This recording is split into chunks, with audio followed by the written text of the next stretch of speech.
Hello, guys. So, welcome back to the Bear Pit TV. Joined here with an opposition preview. Joined here with Daniel from Roverschat, who's going to give us an insight on Blackburn Rovers for this weekend's game.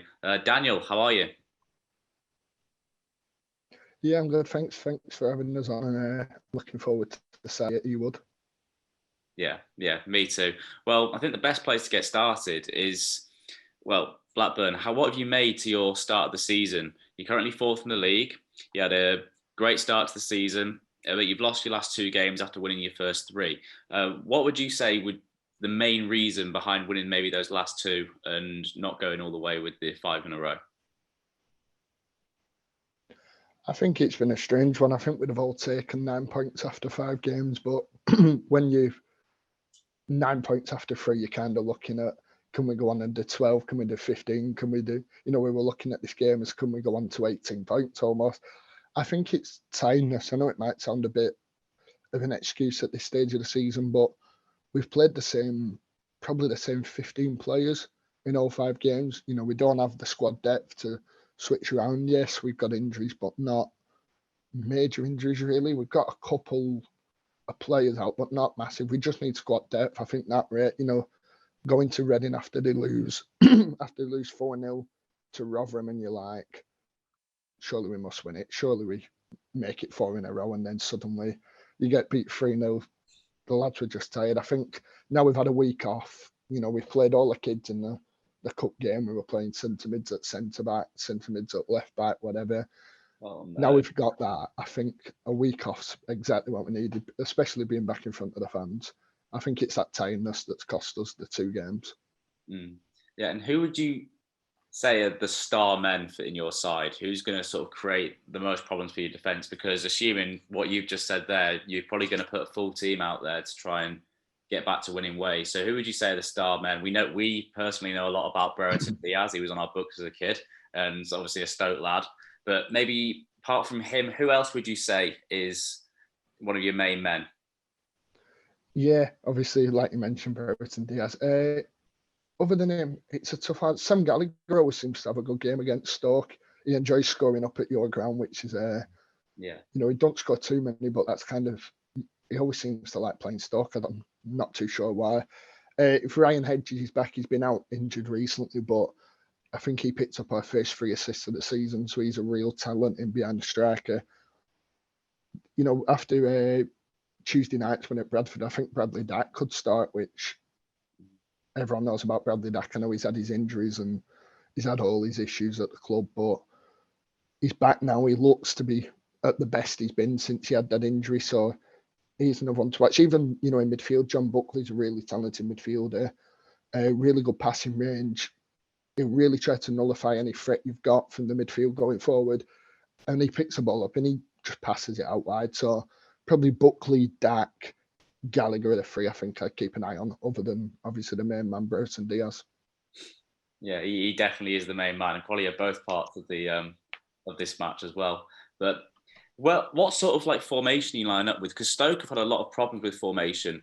We seem to be lining up with a 3 or a 5 at the back. We seem to have 5. We seem to have wing backs and then 2 up front, and it just sometimes doesn't really work. At times, we don't really have that sort of. I don't know how it's going to be like now with no manager, but we don't really have a sort of identity where we can go and play forward from there. What's a sort of typical Blackburn system right now? Yeah, so it's a 4-2-3-1. That's what we've used every game. We have switched to a back 5 at times, but that'll probably be more if we're trying to hold the game out as such. So we're basically, what we seem to have been doing is letting the other team have the ball, let them knock around a bit, make sure they shoot from distance though. So kind of, we keep a line at say 20 yards out, make you shoot from there. If you score a goal, then fair enough, but no one's done it yet. And then we just hit the press. We suddenly switched the press on Swansea away with a perfect example. Sucked up the pressure for 40 minutes, really.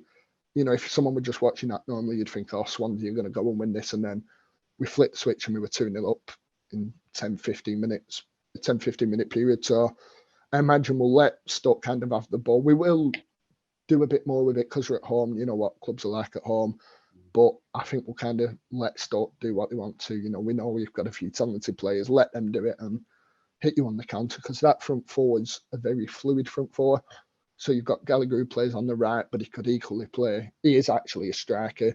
He can play at left. He can even go behind. So that's kind of our thing, that you don't know who's going to play in that forward because they could be anywhere at one stage. So that's our kind of a way of winning. But the worry for us is all our goals have kind of been good goals. They've been, as counter-attacks, they've been long shots. So our concern, I think, especially after 3-0, is are we going to get the chances against Stoke that we can have the ball 8 yards out, or are we going to have to rely on a 20-yarder going in? Is that more sort of like a frustration tactic? It seems to come across there as you let the team have the ball, they don't kind of do anything with it, but they get tired in the process, and then you hit them on the break. Have I kind of hit the nail on the head there, or is it more sort of... Yeah. That's kind of it. So it's like, so obviously, like Swans are the perfect example. We know what they're like, they knock it round, and we kind of thought, well, if you try and beat them at the game, we don't try and beat sides. Like, we don't try and stop a side playing how they play, and we work out a way to do it, which is a lot different to the Mowbray way, where Mowbray was, we have this way of playing. If we can't beat in this way of playing, we're kind of stuck. But our way is just let Stoke play how they want to play. Don't try and outplay them in that way, because we don't have the best players in the league, and the players know that themselves. They're not, like Fulham and Mitrovic last year. Norwich have got Pookie and Sargent. We're not the best players. We know that we can just set up in a certain way to do it, frustrate, and then, hopefully flick that switch on and we're 2-0 up, and then you're cruising home, aren't you? Well, I hope not. But well, you never know. You just said there, Tony Mowbray. Now, Stoke have sacked their manager at the time recording this today, Michael O'Neill, and Tony Mowbray's been one of the names linked to Stoke. What if he was to come to Stoke City? First of all, would he be a good appointment for us? And second of all, what would you expect Tony Mowbray to bring to Stoke City? That's a really good question. Mowbray's, for us, he was steadying the ship. So Rovers were kind of on the decline. We had been for years. And then we went down under him in his 10, 15 games he had at the end of the season, but there were promise there. And he kind of got us up, but we kind of hit a ceiling with him, the mid-table side. And I don't think that's what Stoke need. I know they might need someone this season to come in and steady it, but I'd imagine the money you spend in terms of since you've come down and everything, Stoke seems to be the club that want to kind of push up a bit. Am I right with that? Well, yeah, you won't be happy with consolidating. Really, with Stoke, it just seems we can't really spend much due to financial fair play. So that's, I think, in terms of everyone has this perception that Stoke are the big spenders. We're not. We probably only spend about 2 million maximum a season because of our financial state. So I think what it needs, there's a squad there that can do really well, and I think it just needs somebody with a bit of know-how and in this league who can go up and get them up. That's what I think personally. Yeah, I think he's one of them, Mowbray. His issue is that at Middlesbrough, he had them top at Christmas. They didn't go up.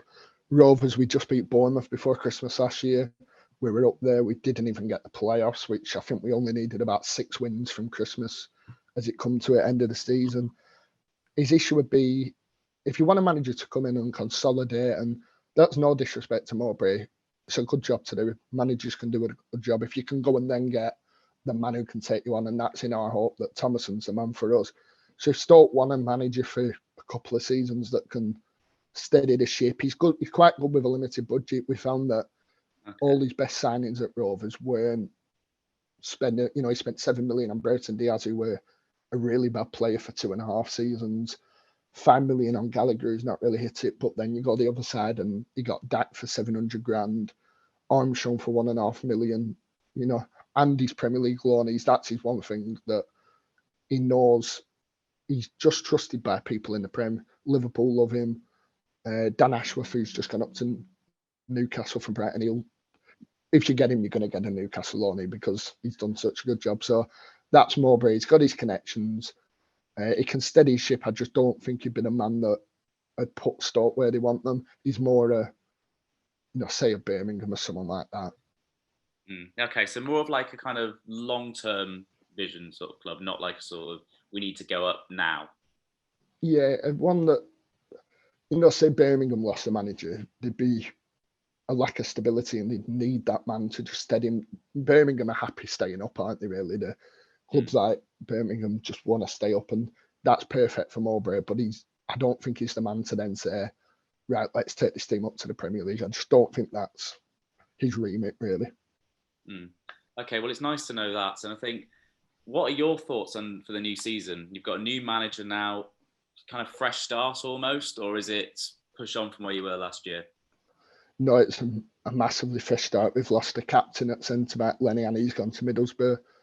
The main man in midfield, especially the first half of last season, Joe Rothwell's gone to Bournemouth. Brereton Diaz probably will play his last game. I think this could be his last game at the club, given the fact that everyone's sniffing around, everyone's seen the rumours. Even Barcelona got linked in January, so Yeah, you've got all that stuff with him. We lost 8 players and we lost some really good loanees, and it's kind of, we're at the position where we've got a good enough squad to not be really troubled by relegation, but we've not really got a squad that are going to get top 10. They could, because I know it happens, but my thoughts are just get a mid-table finish, let him build his squad. He said I think he said 3 transfer windows, he thinks, before we're in a position to push. And I think fans are happy. We just want something new, like you say, a fresh start, and just something to be excited about, because last season, the January collapse is just, we're used to it now at Rovers. So something new to, everyone just wants new football, really, and new ideas. And Thomason looks like the man at the moment, but it's only early days. Okay, so my final question to you is, well, sort of 2 questions. First of all, how do you think the game's going to go? And I want you to give me a score prediction for Saturday. How the game will go, I think Rovers will want a bit more of the ball because we're at home, and because Stoke might be vulnerable, with the no manager. It's kind of, they could either be really good or they could be shockingly bad, and you never know with this new manager stuff. But I think we'll look to frustrate early on. I don't think we'll go, because all that ours is all about, if you don't concede early on, then we can kind of push away into it in the second half. We've got the pace and the power to do it. So I think we'll kind of a reserve first half. I don't imagine it'll be a very good game. I think one of us are going to win 1-0. So we'll see how that goes. But I'm not seeing much of Stoke. I'm not too sure how you play, but I feel like you might fall into a hand slightly. But again, new manager, well, no manager. It's kind of a tough one to call. I'll go result-wise. I'll go 1-0 Rovers, but I could easily see it being 1-0 Stoke, because I know what we're like, and it's typical for a club to lose a manager just as we're about to play them. Well, if you say that, I'm going to go for a 1-0 Stoke then, just kind of switch it around. But anyway, yeah. Daniel, thank you very much for joining me. Really appreciate it. If you want to go and check out Roverschat, I'll leave a link to all their socials in the description. But yeah, let's see what happens on Saturday. Come on, Stoke.